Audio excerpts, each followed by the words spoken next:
隅田です。よろしくお願いします。こんにちは。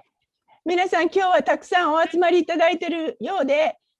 ご参加ありがとうございます。We're so happy to have all of you. じゃあ今日はこの与えられた時間の中でできるだけたくさんお話ししたいと思いますけれども、まず通訳という職業ということです。通訳の魅力とはということなんですけれども、これはもう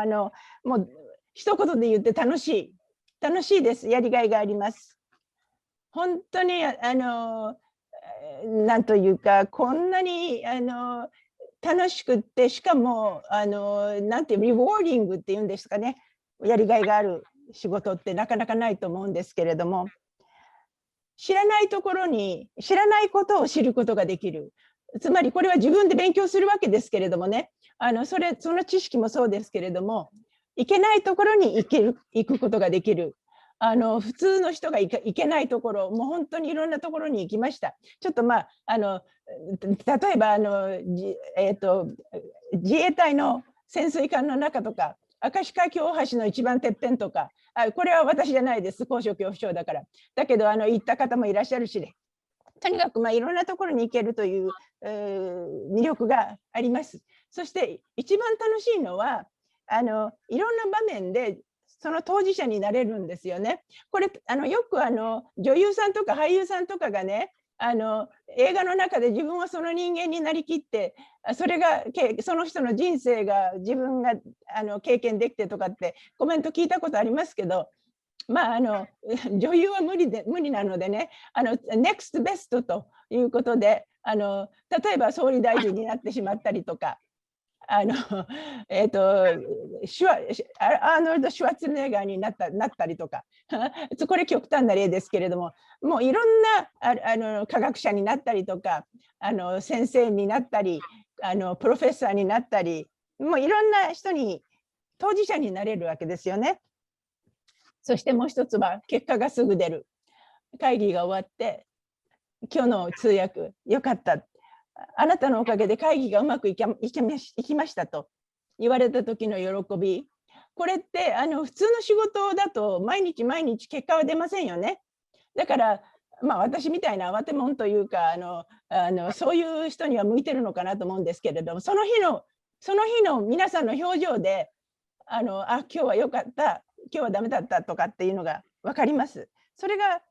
すごくやりがいにつながるんじゃないかというふうに思います。で、これちょっと私個人の話なんですけど、好きなことが仕事にできるということです。で、皆さん多分今日お集まりの方は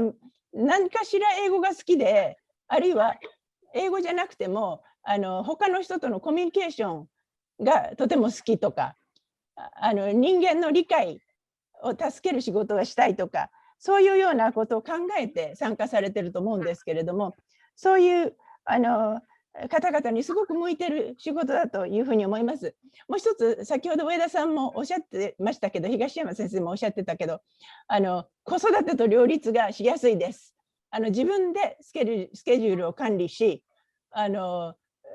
そういうことができます。私とっても忙しかったですけれども、子どもの参観日とか、運動会とか、そういうのは一度もミスしないで参加できました。それフルタイムの仕事の方はそれは無理だと思うんですけども、通訳はそれが可能です。それが魅力というか、なぜ、やりがいがあるということですね。現場に向かう上で大切なことは何か。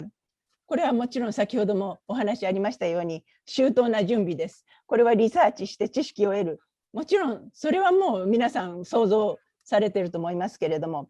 一つ皆さんが想像しないのは、今日の喋る人、つまり自分は誰の通訳をするのか、自分は一体誰なのか、つまりなりきるわけですよね。今日はじゃあそうかと、今日は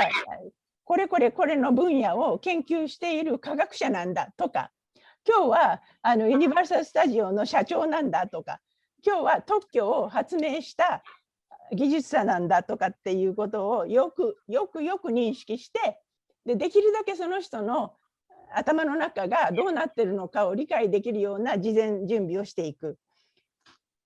これね、大概の場合は事前に打ち合わせがありますので、例えばそのスピーカーがどんな人なのか、何が言いたくて今日やってるのかっていうようなことは最初説明していただく機会を得ることが多いですけれども、そうじゃない場合もあったりしますけれども、要するに自分はどういう立場で喋る人間なのかということを理解しないといけない。で、その場合には例えばとても硬い役が必要なのか、砕けた役がいいのか、楽しそうにするのがいいのかといろんなことが出てきます。それからもう一つ大事なのはオーディエンスが誰なのか。これ特に日英日の通訳はオーディエンスをとても意識します。で、英日の場合にはほとんどが日本語を聞く人は日本語ネイティブの方が多いので、ちょっと例外もありますけれどもね、だから出てくる日本語はとってもちゃんとしたというか、誰よりも上手な日本語でないといけません。で、もう一つ、日英の場合は、この頃はネイティブイングリッシュスピーカーじゃない方が結構おられます。もう半分以上がそうじゃないかというぐらいあるので、そのオーディエンスを意識した通訳が必要になります。例えば、発展途上国の皆さんだったら、あまりなんていうか知識ビッグワードっていうんですかね、難しい単語は使わないとかね、そういうことを配慮が必要です。そして最も大事なのはその会議の目的です。会議なり会談なりその会合なりが何を目的としているのかということですよね。あとクライアントが誰なのか、平たく言えばですね、あなたの給料は誰が出してくれるのというちょっとこれは砕けた話なんですけれども、今日はこちら側に雇われた通訳だということをもちろんそれは意識してます。そしてその人がこの会議で何を目的としているのかということをきちっと理解した上で望むということが大事です。で、もう一つすごく大事なのはサービス精神。やっぱりこれはね、サービス業ですのでね、それが旺盛でないといけません。なんとかしてよっていう気持ちをずっと持たなきゃいけない。あと、これは大事なことなんだけど、コミュニケーションの橋渡しをするわけですから、淡々と単語だけ、言葉だけを訳すのではなくて、その人の気持ち、心を伝えること。それが大事なこととなります。で、もう一つちょっと、あちこち飛ぶんですけれども、準備としてはですね、その日のための準備というよりは、通訳は普段からずっと時事、世の中で何が起こっているのか、何が流行っているのか、何が問題になっているのかを必ずフォローしてなければいけません。なので、それもね、なんていうかな、無理っていうか、普通に生きてるとのほほんと生きてますよね。だけど通訳として仕事としてやってる時には毎日いろんなことが起きます。それを全部フォローしていくというのが大事なことになります。では次のページいきます。これまでのキャリア。私のキャリアちょっといろんなことがありすぎてですね、ちょっと時間内で話しきれないんで残りは授業の中でお話したいと思いますけど、初仕事前にもお話ししましたけれど、前回も、牛の耳のタグ辞表っていうんですけどね、初めての仕事は牛の耳だったんですね。もうね忘れもしないものすごいドキドキして行ったんですよね。そしたらどんなことをやってるのかって言ったらこの牛の耳のタグはこのようになってます。で、牛の耳のここにつけますっていうようなそういう内容だったんですよね。で、その時思ったのはなんだと授業でやってたのはね、例えば大統領のスピーチであったり、どこそこの講演会の教材であったり、とても難しいことばっかりやってて、自分はもう絶対そんなんできないと思いながら言ったけれど、実際蓋を開けてみると見たことがあるかとかどこにつけるかとかどうだっていう話だったんですね。だから皆さんね、初めての仕事とても緊張されると思うけど大丈夫だと思っていただけたらと思います。それからこれまでの仕事で一番印象に残ったもの、一番っていうのはないんですけれどもね、たくさん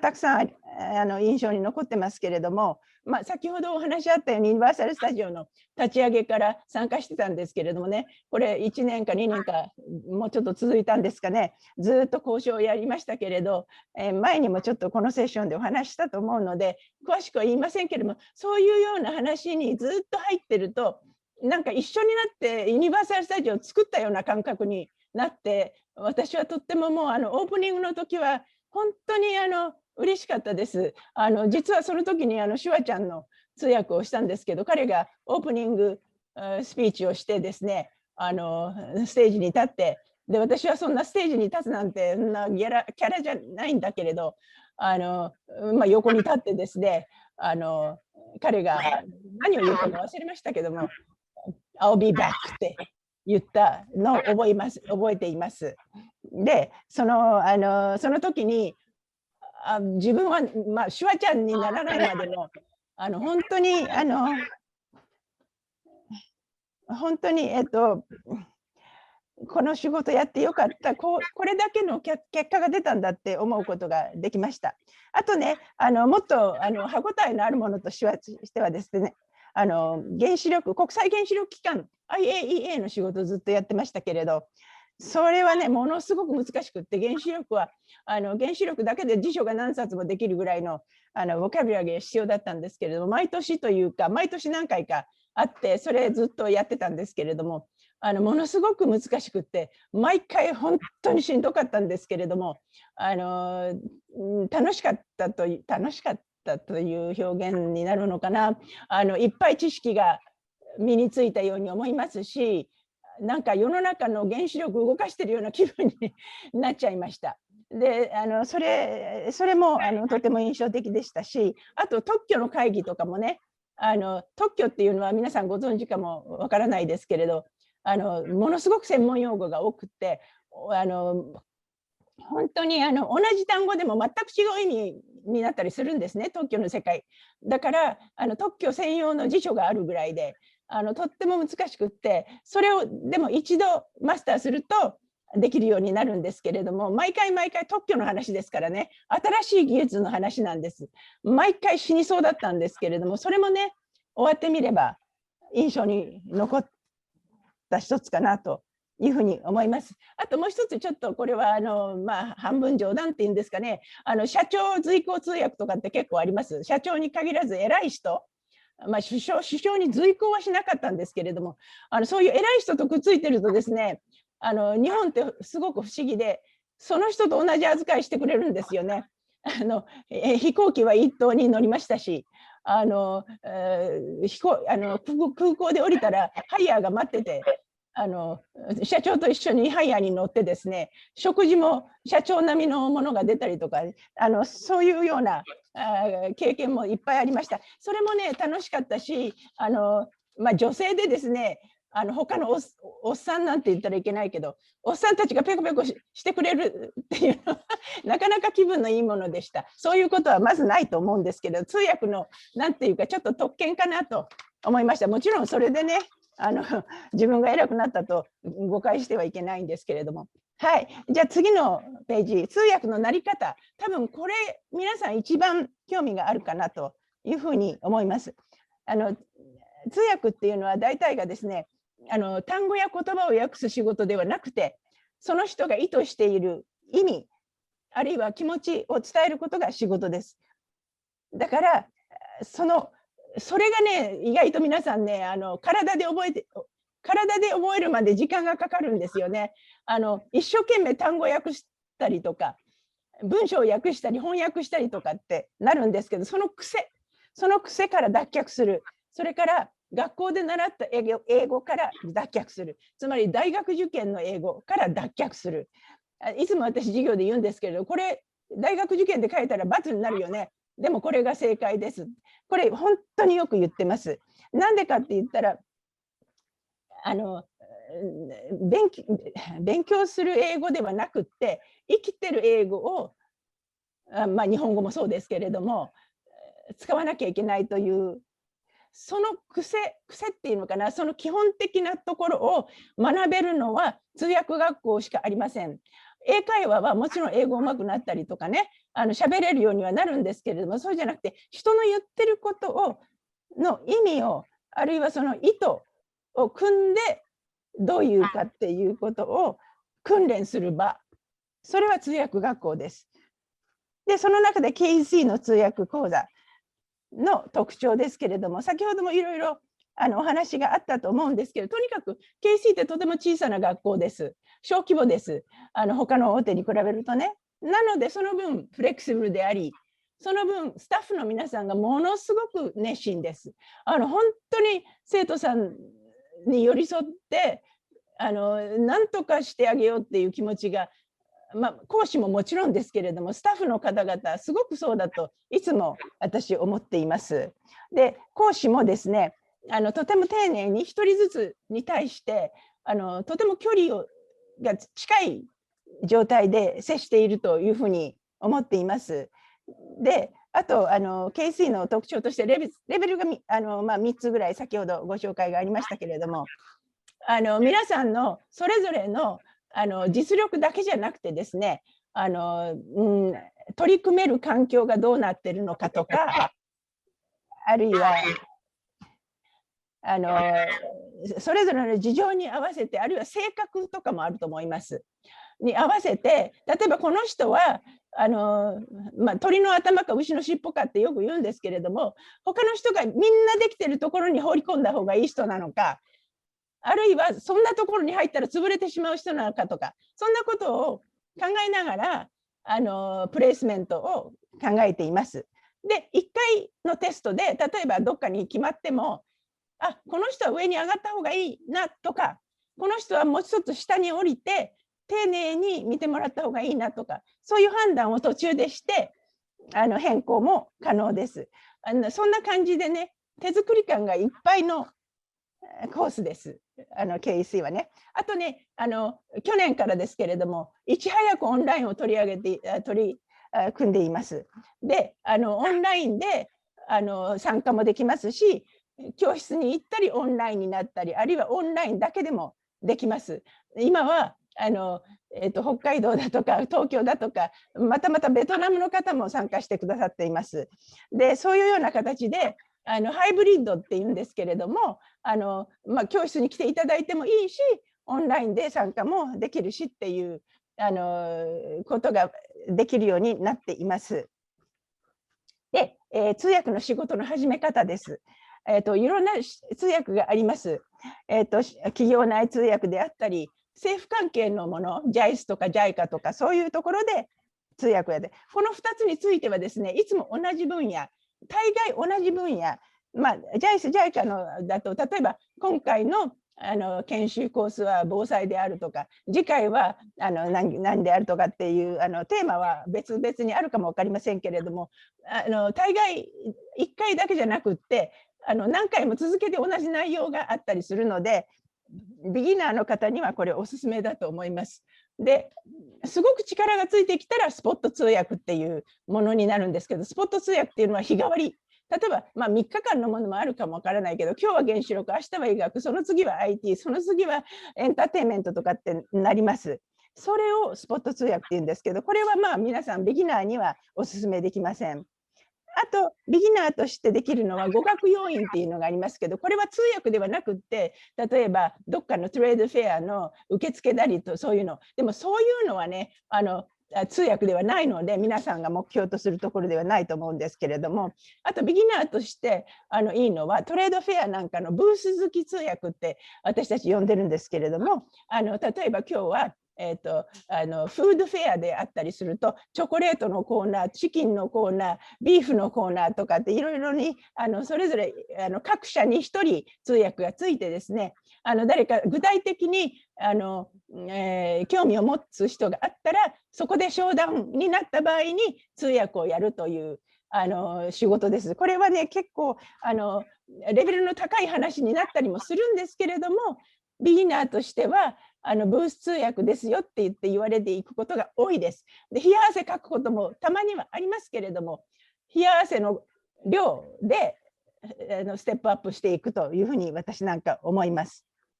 で、蓄字通訳と会議通訳と2種類、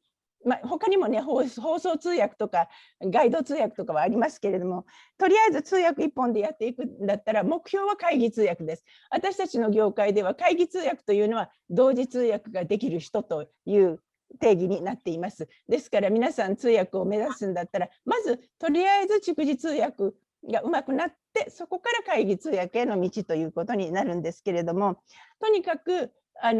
経験がものを言うのでね、どこかで経験して、でそれを自分の経験として、例えば製薬をやりました、あるいは製薬会社で1年間通訳をしてまし